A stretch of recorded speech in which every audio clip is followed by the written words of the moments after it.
All right, well, I completely messed up all that recording. So I recorded a whole section of me pulling this cover off, all that kind of goodness. But obviously, I'm a bit challenged when it comes to hitting the record button.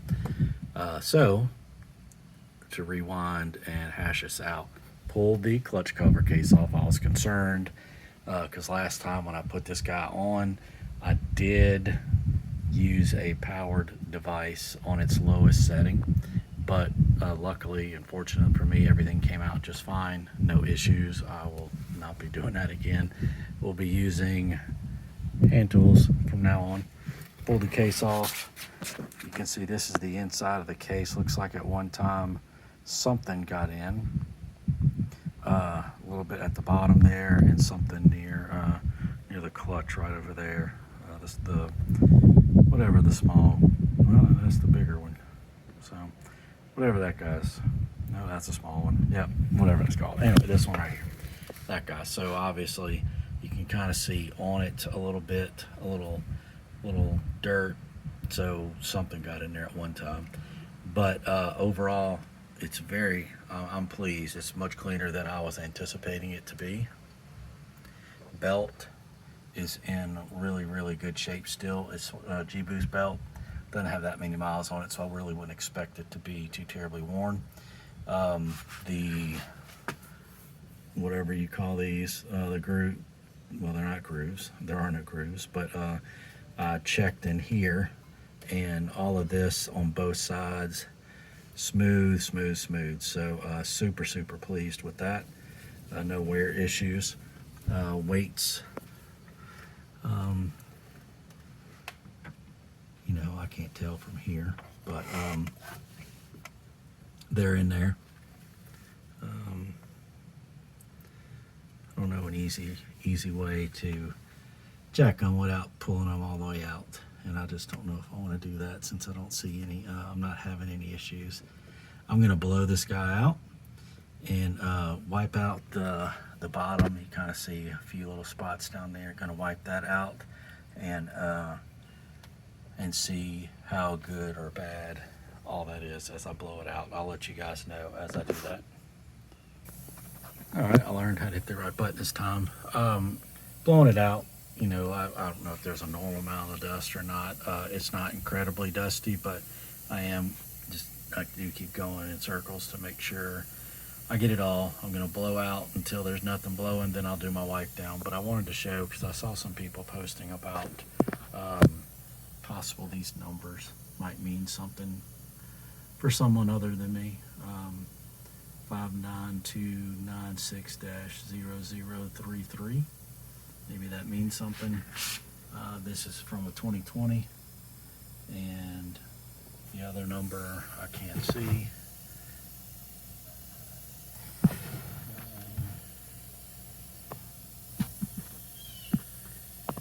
Is trying to elude me. There it is. That number 501083. 2020. I know people have been having issues with clutches and all that kind of mess. Knock on wood, I've had no issues with clutches. Changed out my clutch weights to the R-Core. I've had no issues with those guys. Yeah, so I know some theories are maybe in the mid-tier models through COVID, they may have outsourced subpar metal, and which caused issues with clutches. I don't know. That's above my head, above my pay grade. I can just comment on my experiences and what I've had, and so far mine have been very good. No issues whatsoever. All right. Wanted to get that as it was visible. I'm going to keep on blowing this off, then wiping it out. All right, guys, all dusted, cleaned up. Blew everything out, wiped, blew again, wiped a little bit more, and I think it's better than it was. Still pretty pleased with it. Wasn't too terrible.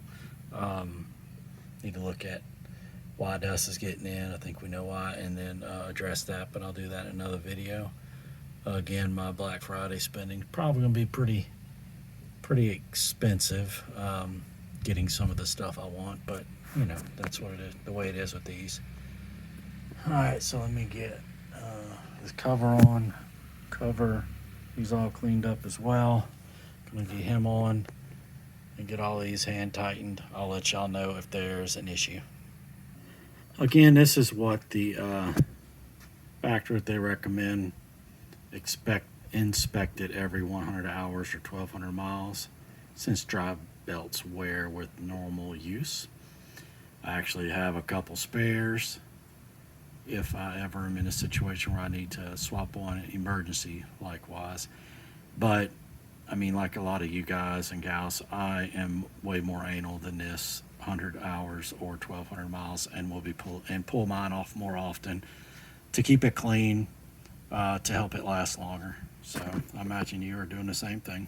All right, I wanted to pull this up just to make sure of the torque settings, but also saw something I was not aware of. They have a Titan, if you can read, install torque converter cover, tighten the converter cover bolts following the tightening sequence 1 through 12 to 80 inch-pounds.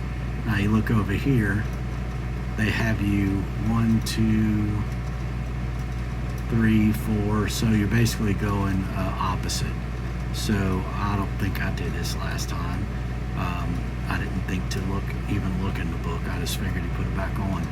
But since they have directions in a way, I'm going to do that myself. So I'm going to follow this. I'm going to take a picture of it actually, and then follow it to make sure I do exactly what they say. And I do have an inch-pound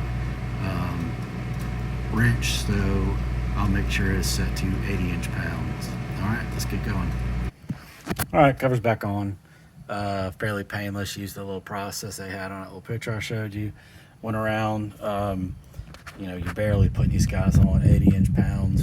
I used this fabulous Pittsburgh Harbor Freight's finest.